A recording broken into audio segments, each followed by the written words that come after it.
2.11,5 EMF-lukema ja REM-podi alkoi hälyttämään. Tärkeä kuva. Saatko se poista?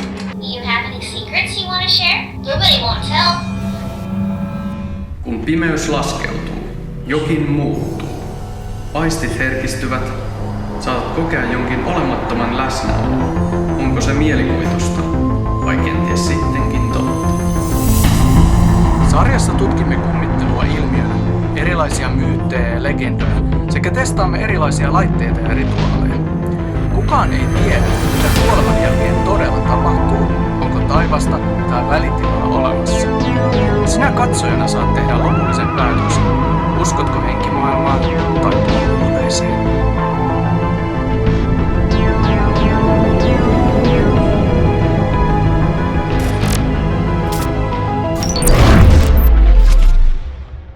Terve! Minä olen Rasmus ja tässä on Ringa. Olemme Heinävedellä ja olemme tulleet tutkimaan Vahvalahden pappilan raunioita. Pappila on rakennettu 1859 ja se tuhoutuu tulipalossa 1980. Kävin suurin piirtein 5 vuotta sitten paikalla tutkimassa ja sain kuvaan tallentumaan tyttömäisen aaveen hahmon. Tarkoituksemme on saada todisteita tuosta hahmosta tai sen olemassaolosta. Eli aloitetaan tutkimus käyttämällä meelimeteriä. Mittaamme tällä paikalta lämpötiloja. Katsomme, onko mitään poikkeavia kohtia lämpötiloissa. Sitten mittaamme elektromagneettista säteilyä. Lisäksi käytämme REM-ominaisuutta, joka luo magneettisen kentän tähän antennin ympärille. Ja jos jokin lähestyy sitä, niin se alkaa hälyttämään. Eli lähdetään nyt kohti pappilan raunioita. EMF on tällä hetkellä nollassa ja lämpötila on noin 1 astetta plussaa. Mennään nyt kohti niitä pappilan raunioita. Täällä on tällä hetkellä hyvin pimeää. Taivaalla näkyy tähtiä ja puoli kuu, mutta täällä metsässä ei näe yhtään mitään. Lämpötila on tasainen ja ei EMF-lukemia vielä. Lähestymme nytten pappilan raunioita. Aha. Olemme nyt aika lähellä sitä kellarin oviaukkoa. REM-pod havaitsee tässä välillä jotain. Eli olemme nyt kierrelleet tässä raunioiden ympärillä. Lämpötilassa emme ole havainneet mitään poikkeavia kohtia, eikä juurikaan EMF-lukemia. REM-podi havaitsi tässä kellarin oviaukon kohdalla jotain täällä ilmassa, mitä me emme paljain silmin nähneet. Mennään seuraavaksi mittaamaan kellarin sisälle. 2.11,5 EMF-lukema ja REM-podi alkoi hälyttämään. Lämpötila laski 0,6, 0,5. Mulle tuli kylmiä väreitä. Todella outoa. Nyt lämpötila nousee takaisin ylemmäksi, mutta... Noniin. Nyt tilanne on ohi. EMF-lukemat olivat hyökkäävän korkeita. Ihan kuin joku olisi yrittänyt estää meidän sisään tuloa. Okei, eli nyt se antaa edelleen EMF-lukemaa täällä. Ja REM-podi hälyttää. Tosi voimakkaita ilmiöitä täällä kellarissa. Ollaan nyt huomattu tässä semmonen asia, että tää REM-podi hälyttää periaatteessa koko ajan, kun ollaan täällä kellarin sisäpuolella. Eli meidän on ehkä pakko kytkeä se nyt pois päältä ja keskittyä näihin EMF- ja lämpötilalukemiin. Meillä ei ole tietoa, miksi paikalla oli niin paljon EMF-lukemia ja miksi REM-podi hälytti koko ajan.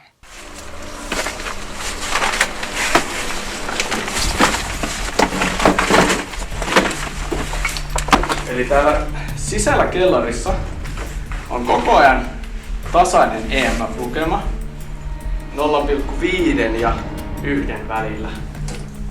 Tuolla ulkona EMF oli koko ajan nollassa. Nyt näyttää 2. Käydään täällä perällä. 3,3. Elikkä silloin 5 vuotta sitten, kun mä kävin täällä tutkimassa, niin se tyttömäinen hahmo taisi olla suurin piirtein tässä kohdassa. Eli mä otin sen kuvan tuolta oviaukon kohdalta ja se tyttöhahmo seisoi tässä kohdassa. Niin tässä 3,3 näyttää lukemaa. Sitten kun tullaan tännemmäksi, niin täällä on nollassa. Mulle tulee kylmiä väreitä tässä kohdassa. Tarkennus vähän temppuili. Täällä on pikkasen lämpimämpää täällä kellarissa kuin tuolla ulkona. Johtuu varmaan kun ilta viilenee ja se lämpötila ei ole kerennyt tasoittua vielä tänne kellarin sisälle. Mitataan vielä tämäkin reuna täältä. Tässäkin on 3,5.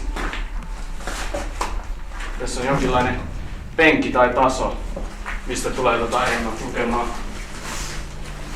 Tällä hetkellä isoimmat EMF-lukemat on tullut täältä kellarin perältä ja sitten tuolta penkin kohdalta ja oviaukosta. Voidaan siirtyä nyt tarkempiin tutkimuksiin. Seuraavassa tutkimuksessa yritämme ottaa kuvaa tästä hengestä ja käytämme houkuttimena tämmöistä nallea. Jos täällä kellarissa nyt on joku henki, tai varsinkin jos se tyttö, jonka minä aikaisemmin näin täällä, on paikalla, niin saat ihan rohkeasti tulla koskettamaan tai leikkimään tällä nallella. Tämä on sinua ajatellen hankittu Amerikasta asti. Tämä on oikein ihana, pehmeä nalle. Siinä on myös semmoisia mielenkiintoisia ominaisuuksia. Eli eri olosuhteissa siihen tulee vähän erilainen valo tähän sen mahaan ja se saattaa jopa sanoa jotakin tämä nalle. Eli aloitetaan nyt tämä houkutin testi. Eli kytketään tämä nalle päälle, tekee vähän pienen kalibroinnin alkuun. Hi, I'm Bluebuddy. What's your name? Ja nyt kun nallen vatsassa on valkoinen valo, niin se tarkoittaa, että se ei havaitse mitään. Jos sen vatsassa oleva valo muuttuu vihreäksi, se havaitsee liikettä, värinää Did you tai just try kosketusta. saying something? Could you try Punainen saying it valo again? tarkoittaa EMF-lukemia. Nalle ilmoittaa punaisella valolla myös sen, jos se kuulee jotain outoa sen ympäriltä. Silloin se myös sanoo ääneen, että kuuli jotain. Sitten jos nallen maha muuttuu siniseksi, lämpötila laskee. Jos se muuttuu violetiksi, lämpötila nousee. Seuraavan kerran, jos tuohon nallessa tapahtuu jotain muutoksia, niin yritän samalla hetkellä ottaa kuvan. Otetaan tässä nyt samalla täältä eri puolilta kuvia odotellessa. Tänne toiseen kulmaan ei tallentunut mitään kuvaa. Eikä tuohon toiseen. Voit ihan rohkeasti mennä koskettamaan tai leikkimään tuolla nallella. Kokeile halata tai koskettaa sitä kädestä. Siinä on tosi pehmeä turkki. Tämä outo ilmiö videolla oli oudoimpia asioita, joita olemme koskaan kohdanneet. Sitä ei myöskään nähnyt paljain silmin paikan päällä.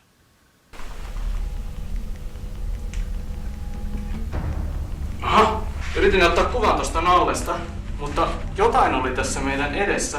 Oliko tuo äskeinen ilmiö syy sille, miksi kuva tarkentui väärin? Jotain oli tässä meidän edessä. Kamera tarkensi tuohon ilmaan ja tuli ihan samea kuva. Videolla näkyy vähän myös meidän hengityshöyryä, mutta mikään muu kuva ei tarkentunut väärin pelkästään sen takia. Are you buzzing by? Oletko nyt siellä? Nyt otetaan kuva äkkiä. Siellä on nyt EMF-lukemia tällä hetkellä nallen lähellä, koska sen maassa on punainen valo. Onko sulla minkälaisia aistimuksia tällä hetkellä tästä paikasta? Välillä tuntuu kylmältä. Koska välillä tulee vaan... Niin tulee sellainen kylmää semmonen. Hei, Tai sellainen viileä. kato! Lämpötila muuttui nallen lähellä. Oho. Nyt se näyttää violettia, eli lämpötila nousi pikkasen. Kun Nalle havaitsi lämpötilan nousun, niin samoihin aikoihin Nallen vatsassa vilkahti myös vihreää valoa, eli liikkeen havainnointia. Heti perään kuvaan tallentui myös kirkas orbi. Jos kyseessä on jonkinlainen aave, niin uskomuksien mukaan aave ilmenee kylmänä. Ja nyt kun lämpötila nousi Nallen luona, saattoi tarkoittaa, että se aave siirtyi. Otetaan muutama kuva vielä. Voisitko mennä koskettamaan tuota Nallea? Kutita vaikka sitä vatsasta. You just tried saying something? Could you try saying it again? Kysymykseni jälkeen odotimme hetken, ja sitten Nalle kuuli jotakin, ja sen vatsaan syttyi punainen valo sen merkiksi. Nalle sanoi, että se kuuli juuri äsken jotain. Yrititkö sanoa Nallelle äsken juuri jotain? Onko se siinä nyt? Mut äsken, kun mä pyysin sitä menemään tuohon Nallen luokse ja kutittamaan, niin samalla hetkellä täysin pyynnöstä. Voisit yrittää siirtää tuota Nallea. Tönäse se vaikka kumoon, jos pystyt siihen. Tai kättele vaikka sitä. Ei tapahdu mitään. Did you move something nearby? Eli siirrettiin nyt toi Nalle tosta kohdasta, missä ollaan saatu tallennettua kuvaan se tyttömäinen hahmo, niin tuohon toiseen kohtaan, missä taas oli myös EMF-lukemat voimakkaana, niin katsotaan, tuleeko tuossa vieressä mitään ilmiöitä. Voisitko mennä koskettamaan tuota Nallea nyt? Mennään tänne kaupungimmaksi ja otetaan tämmönen isompi laikuva tästä ja katsotaan, tallentuuko kuvia mitään muotoa. Tämä oli illan toinen usvamainen kuva, mutta tällä kertaa tarkennus oli kohdallaan. Ihan kuin kuvassa olisi 2 erillistä hahmoa, vai oliko kyse vaan meidän hengityshöyryistä? Syrjäinen raunio, kesällä käärmeitä, näkymätön tai usvamainen hahmo, joka voi näyttäytyä vaikka tyttönä. Oliko kyseessä siis myyttinen Ginny, Ginny tai Cole? Näyttää, että tällä hetkellä on pikkasen rauhoittunut tämä tilanne. Eli tuossa kellarin perällä selvästi oli enemmän ilmiöitä havaittavissa. Nyt Nallen maha on koko ajan valkoinen, eikä se ole sanonut mitään. Tuolla perällä se sanoi useampia eri lauseita, eli lämpötilan muuttumista. Se kuuli jotain ääniä siinä sen lähellä. Ja monta kertaa niitä EMF-lukemia. Whoa! I just felt a spark. Tärkeä kuva. Hetkinen. Ilmiöiden perusteella Nalle osoittautui toimivaksi houkuttimeksi. Jotain outoa ehkä. Se näköjään välillä havaitsee jotakin täällä. Voitaisiin seuraavaksi kokeilla Spirit Boxia. Eli siirrytään seuraavaan tutkimukseen. Eli nyt aloitetaan Spirit Box-istunto. Tää Spirit Box skannaa semmosia taajuuksia ja yrittää sieltä saada kuuluviin henkien tuottamia tai manipuloimia ääniä. Katsotaan, saadaanko tällä mitään vastauksia. Onko täällä joku nyt meidän kanssamme? On. Aika selvä vastaus. Oletko sinä tyttö vai poika?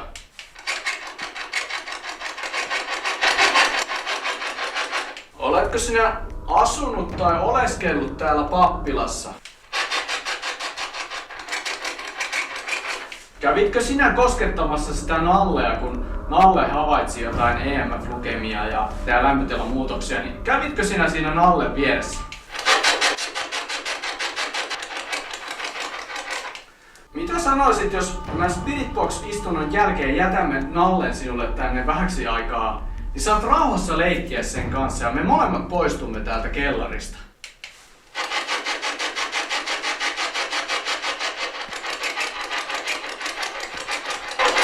Tuliko sieltä sellainen vaimea joo juuri just ennen kuin sammutin tän? Monet vastaukset olivat loogisia ja tulivat sopivasti heti kysymysten perään. Joo, jotain siinä oli just kuullut Just varmaan lopuksi, silloin kun kun sammutin, sammutit. ihan kun se olisi sanonut. Niin oli. Oletko sinä kuollut täällä pappilassa?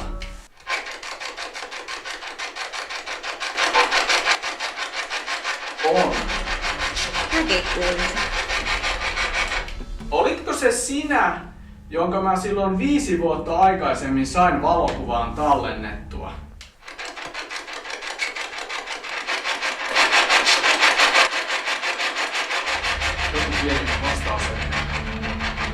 Vastauksesta ja aiempiin tutkimuksiin verraten tuli sellainen fiilis, että aaveiden tajunta, muisti ja ajantaju eivät ole samanlaisia kuin elävillä olennoilla. Jos olet nyt täällä, niin voisitko koskettaa kuvaajaa tai minua? Kosketa vaikka meitä kädestä niin, että me huomaamme sinut.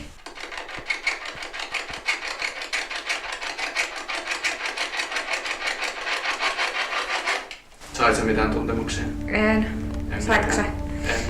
Jotenkin tuntuu, että nämä ilmiöt tulee silleen vähän pulssimaisesti, eli välillä on tämmöisiä rauhallisempia aikoja, kun ei tapahdu yhtään mitään. Sitten yhtäkkiä ilmiöt alkaa voimistumaan ja sitten niitä tuleekin paljon erilaisia ja sitten ne taas vaimenee ja häviää vähäksi aikaa. Eli kun alussa tuli paljon voimakkaampia ja selkeitä vastauksia Spirit Boxilla, niin nyt ilmiöt on taas jotenkin laimentunut ja vaimentuneet, eikä niitä olekaan enää tällä hetkellä niin voimakkaasti havaittavissa. Eli mä kysyn vielä ihan muutaman viimeisen kysymyksen ennen kuin lopetetaan tämä tutkimus ja jätetään sen alle tänne sitten vähäksi aikaa näiden henkien leikittäväksi. Pidätkö sinä tästä paikasta, etkä ole halunnut poistua täältä?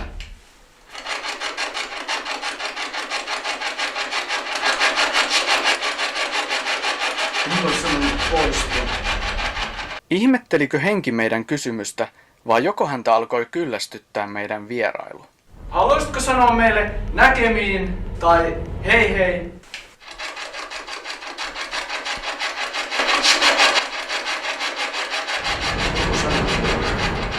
Saanko se poistua? Nyt aloin miettimään sitä ääntä. En saanut selvää. Vai haluatko, että jäämme vielä sinun seurauksesi tänne?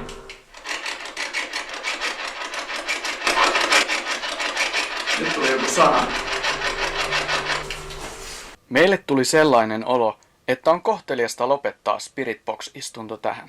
Voisimme nyt poistua täältä paikalta ja me jätämme nyt sulle hetkeksi sen Nalle vielä tänne. Niin saat käydä koskettamassa sitä, halata sitä, koskettaa sitä kädestä. Se osaa myös kysyä kysymyksiä englannin kielellä ja voit yrittää vastata niihin kysymyksiin. Ja saat vaikka siirrellä sitä Nallea täällä, jos haluat. Ihan vapaat kädet. Lämpökamera on päällä, Sanelin on päällä, videokamera on päällä. Sitten laitetaan vielä Nallesta virrat päälle. Sanelin saa Hi, tässä. I'm Poopbuddy. What's your name? Whoa, I just felt a spark. Siinä tuli heti jäämään puhumaan. Noniin, näkemiin. Do you have a brother?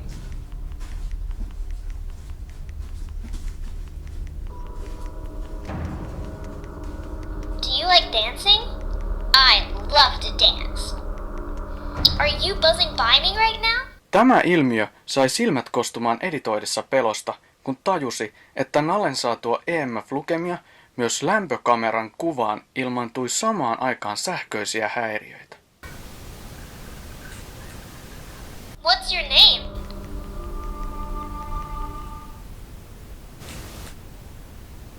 Do you know any fun stories? Can you tell me one?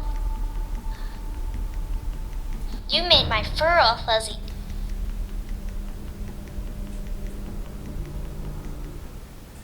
Do you have any friends around here? Can you invite them over to play with us?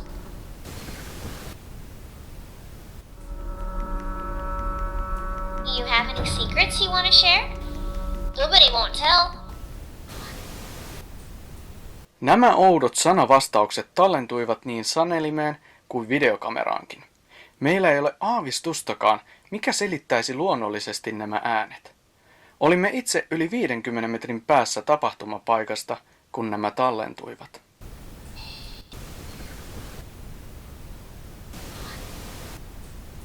I've been learning my alphabet.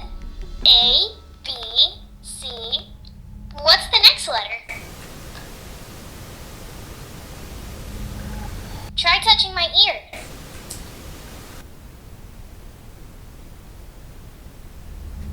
Did the room just get warmer? Myös tämä Nallen havaitsema lämmön nousu tallentui samalla hetkellä lämpökameraan. Do you like jokes? Can you tell me one? Ilmaisiko henki turhautumisensa, kun huomasi meidän lähestyvän aluetta ja olisi halunnut tutkia Nallea vielä hetken kauemmin? Can you sing for me? Do you like teddy bears?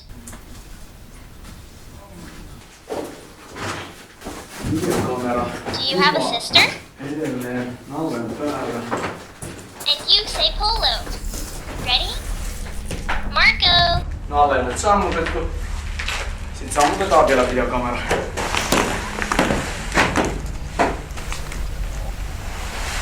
Saatiin vähän toi. Niin vai poistuiko just joku täältä kellarista? Kuului semmoiset askeleen äänet. Juuri kun oltiin lähtemässä pois tältä paikalta. Olemme nyt suorittaneet tutkimuksen täällä Vahvalahden Pappilan raunioilla ja saimme täältä monenlaisia ilmiöitä tallennettua. Eli EMF-lukemia, läheisyystunnistin reagoi, oli pieniä lämpötilamuutoksia. Tuo meidän nallemme havaitsi muutamia ilmiöitä, EMF-lukemia ja ehkä jotain kosketuksia tai liikettä sen nallen lähellä. Ja se havaitsi myös lämpötilamuutoksia. Sitten valokuviin saattoi tallentua jotakin ilmiöitä.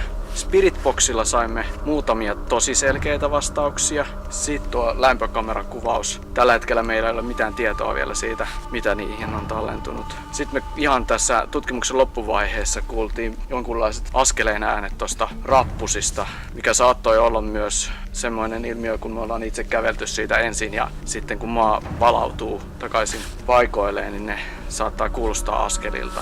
Elikkä aika aktiivisen oloinen, mystinen ja erikoinen paikka tämä Vahvalahden Pappilan rauniot ja sen kellari. Olimme vältelleet paikkaa tutkimuskohteena jo useita vuosia. Paikka oli tuntunut mielessämme liian arkiselta, koska se oli tuttu meille jo lapsuudesta saakka. Mutta näköjään lopulta kävikin ilmi, että kohde olikin kaikista paikoista se paranormaalisti aktiivisin ja oudoin, kaikkine ilmiöineen. Lähdimme etsimään aavetyttöä ja vastauksia, mutta palasimmekin useiden uusien kysymysten kanssa. Oliko paikalla sittenkään mitään aavetyttöä, vai oliko kyseessä sittenkin jokin muu olento?